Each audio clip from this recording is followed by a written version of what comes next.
Hello friends, welcome to Flosstube and Variety Show number 15. I'm Emily Williams here in Chapel Hill, North Carolina, and thanks for joining me.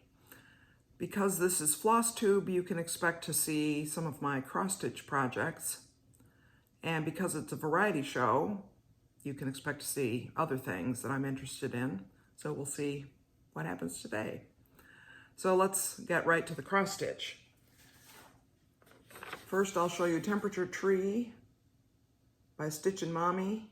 It's an Etsy shop, and she also has a very interesting Flosstube, weekly Flosstube herself, and she does a wide variety of types of projects.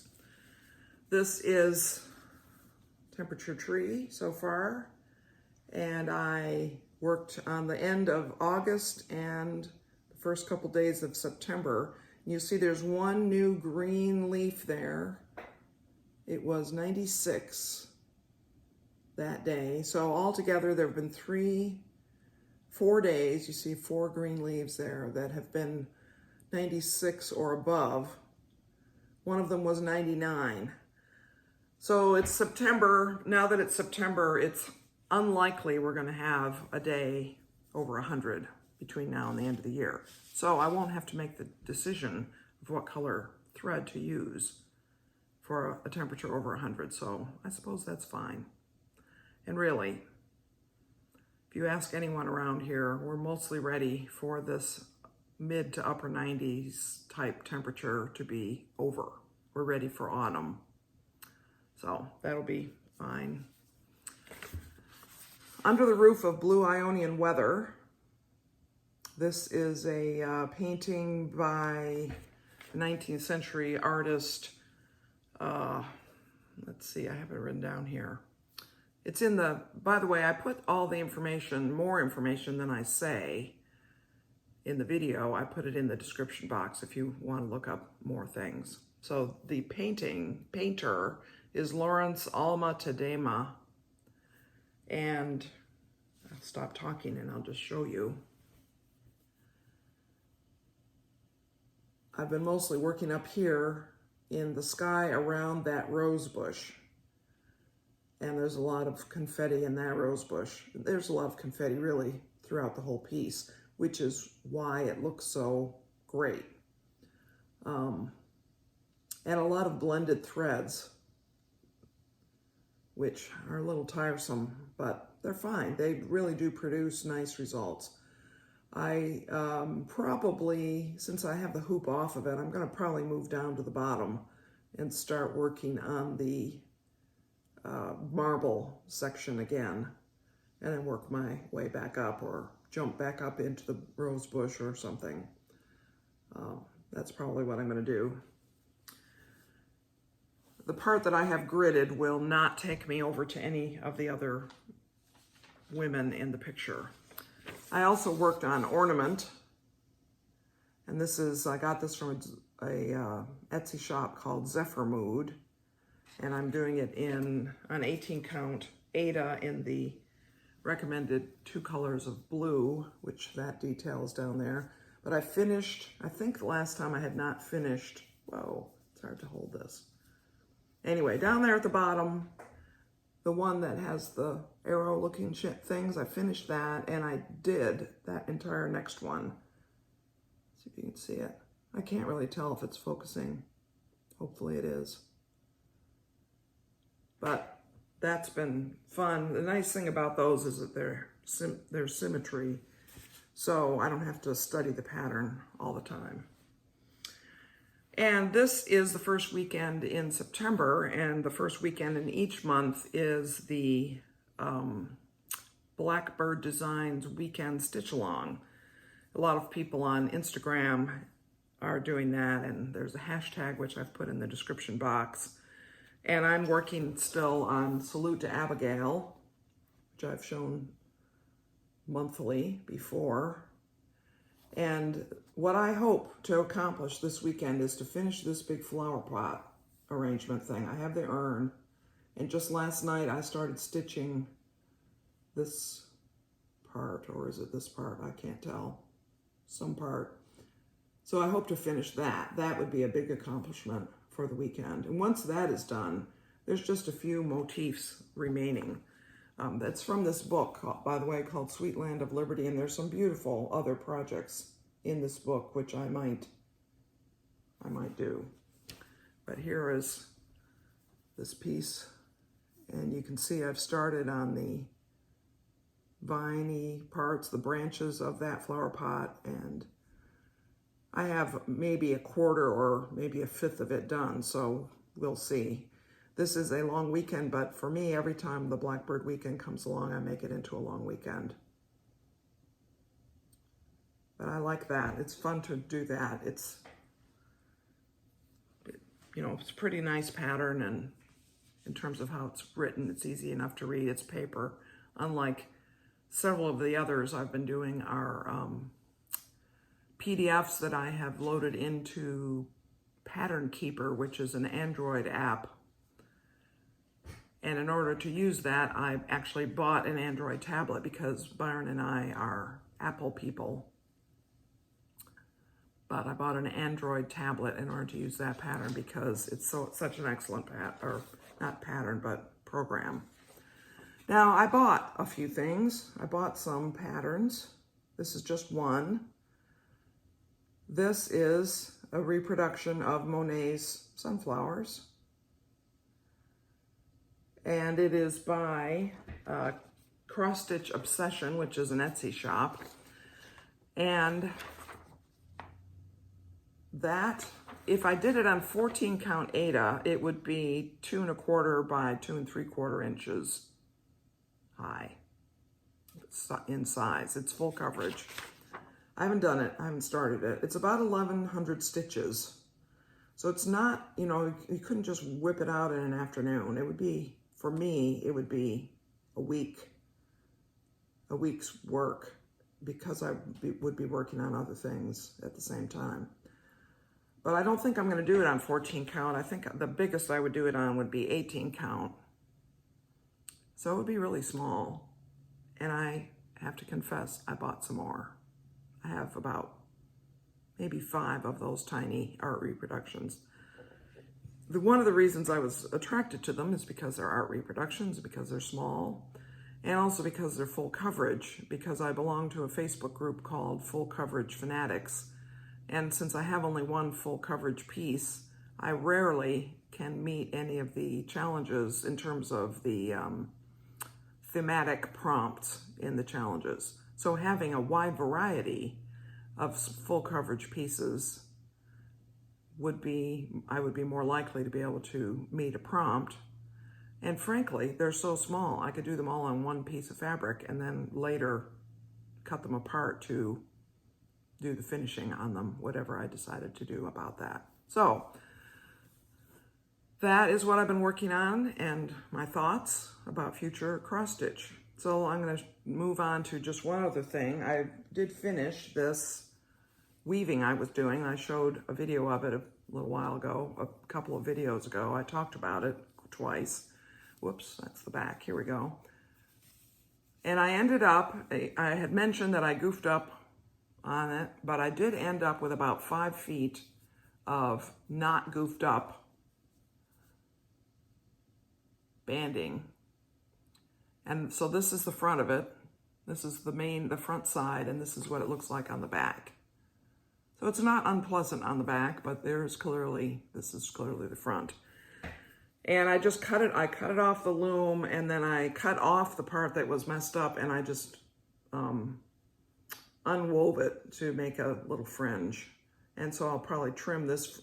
So this might be what I enter in the state fair. I haven't quite decided. I haven't. One other pattern that I might warp up and see how I feel about it. If I enter this in the state fair, I'll trim this fringe. I'll probably trim both fringes, and I'll do a little stitching here to make sure that it holds firm, it doesn't unravel. But I might enter that in the state fair. We'll see. Now, you may wonder, what in the world do you do with that? I mean, it's kind of semi-stiff. Well, this is one thing that I have done. This is Isn't that just the, I mean, let me just show you. Here's my hand. You can see how big this is. Not very big. This is a cute little bag that I made, and I used the tablet weaving. I made this tablet weaving. I used this. Oh, there's a messed up part. Let me put my finger over that. Here is how it's supposed to look. I used this tablet weaving as the handles. And what I realized in making this, and this part at the bottom is practice quilting that my friend Cindy and I did on our long arm quilting machine when we were just practicing, learning some new designs. And it happened to have a print back, you know, it was muslin on the top and print on the bottom. And because we just had some spare fabric, so it ends up having a print inside. I just whipped up this little bag. And this is just a little bit too floppy to be, you know, it doesn't really hold itself up there. But I had realized just today, I realized I could have put two pieces, you know, stitched another piece inside here and then stitched the two layers together, and that would give it some more structure, and that might make it even better. But this is just so cute. And it's a great way to use the quite lovely quilted fabric that we ended up with. So that was fun to make. And now, do I need 10 of those bags? No. So if you want one, let me know. I'm sure we can work something out. All right. So several episodes ago, I talked about 2-player games. And another time I talked about cooperative games. I've talked about several different types of games. I happen to love games. And I have a lot of games. I've played a lot of games. So I like to talk about games. And one of the comments on that video was, I can't remember if the person said that she lived alone or that her family members, her household doesn't like to play games. So she wonders if they're games for one person. Oh yes, there are games for one person. And let me show you some of them. Some of the ones that I have. There are millions. So first of all, of course, if you have an iPad or anything like that, you can play solitaire. And if you have a deck of cards, you can play solitaire. That's a very traditional and venerable way to spend time playing games by oneself. But in the modern era, there are even more options. So one type of game, this is just an example, is the boxed game escape room type game where you have to solve a puzzle by using clues on the cards. And so this particular brand or series is called Unlock Secret Adventures. And it can be played with multiple players. Say you and your household, you and your family could play it, or you could play it by yourself. This box says 1 to 6 players, ages 10 and up. And there are things to figure out. I actually think more than one player is better because more than one brain is working on things. People think of things differently. But this is a whole category of game types. This the locked room type games. And they come in different difficulties. And usually they have an app that is the timer and gives you some additional information. So that's one type of game. There's also a series of games called Tiny Epic Games, and I have 2 of them here. I have Tiny Epic Galaxies and Tiny Epic Quest. And this series is designed to be a full board game experience in a small form factor. So you don't need this giant board with, you know, a 3-acre table in order to have a really good game experience. And this particular series, each box on the back tells some characteristics of it. For instance, this one, Tiny Epic Galaxies. It says easy entry, high strategy, low downtime, short play time, high replayability, small footprint. And it's for 1 to 5 players. Can't hardly read that. So tiny, I can hardly read it. This one, for instance, says, whoops, I guess the box is in upside down. I'll show it right side up to you, but then I'm going to take it out of camera so I can. Medium entry, high strategy, low downtime, short, and so forth. Now, some of them actually do take up a little more space, like this one on the back. This is Tiny Epic Quest. You can see that there's a layout involved.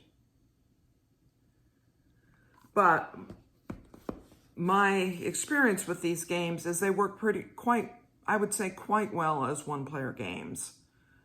They also work as multiplayer games, so I think that's pretty good. Now, another type of game that often has a one-player version of it are games that involve dice. Excuse me for I'm leaning over here to get these boxes. I'm leaning out of screen. That's really, I don't know, not very good. Games that involve dice or something where you're taking turns with another player and there might or might not be interaction. It's kind of like multiplayer solitaire if you play it with others. And it's competitive if you play with others, but that you could play it all by yourself. And a couple of these, this is one example. You roll dice, you do certain things with different colors, and there's this complicated looking, but not really that complicated, score sheet that you mark off. And you can play this with multiple players, and in which case you do affect each other. But if you play it all by yourself, that's also fine. And it works well. In other words, it's fun, even just to play by yourself. And another one like that is this game, Roll Through the Ages. This happens to be the Bronze Age. There's an Iron Age in this same series. And one of the interesting things about this game is it doesn't use regular dice. It uses dice that have special symbols on them, like me. So this is not a standard die. And the rules, of course, explain what these mean. And also you keep track of your situation on a little wooden game board with pegs. And then you score on a paper sheet. And this game has a lot of interest in it, in the design of the game, and it can be played quite satisfactorily with by one player. And then there are games such as this one, which have been designed for one player. Now it can be played with 2 players as a cooperative game in certain versions of it. This one happens to include the expansions that the original designer created. But one of the things about games like this are that sometimes the packaging of the game is really interesting too. So I'll just open this a little bit and show you. Here we go.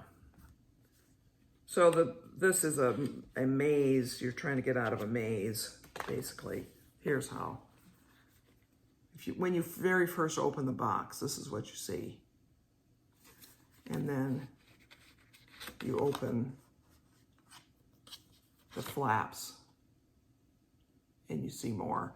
And the cards this is a card game, and the cards are beautiful. The artwork is beautiful. But it's a very satisfying one-player game. And I recommend this game. It is still available. And it's also available, I think not as beautiful, but it is available as an iPad. There's an iPad version, an iOS version. There may be an Android version as well. But this was designed and conceived of as a one-player game. You can play it again, there's a cooperative version, which it's so nice that it's really a one-player game that I would say, let's just play it as a one-player game. I have other games that can be played by one player. Some of them I have never played as a one-player game, so I can't tell you if they're any good. But I have many. There are many games. Many games published today, they have a little video that you can watch that tells you how to play the game, that explains it. So you can get, if you go to the store and take a picture of the game cover, you can look up on YouTube and get an idea of whether you would like that game before you buy it. So I think that's an excellent feature of games in this modern era. And also games that can be played by multiple players, you can play by yourself. I would say especially cooperative games that you don't really need multiple players. You just play it by yourself. You take multiple turns as if multiple people were playing. That is sometimes not as satisfying, but it can be. It can be good. But these games that I've shown you today, they are pretty good as one-player games. So that's what I would say about that. So that's all I have for today to talk about. I hope that you all are gonna enjoy a nice holiday weekend, Labor Day weekend, where that is celebrated. And we're here in North Carolina, we're gonna have beautiful weather. So all of you who are having cookouts, that's good. It's gonna be good weather for that. No rain is forecast, not inordinately hot either, so that is really nice. We are probably not doing any of that. We're probably just going to have a normal, quiet, peaceful weekend. I have some quilting projects to do, and of course, I have a few cross-stitch things going, don't I? So that is what there is. That's all for today. Thanks so much for watching. For any of you who are new, I hope you found something interesting. For all of you, I hope you found something interesting. And I hope that you'll tune in next time. And many blessings to you, friends.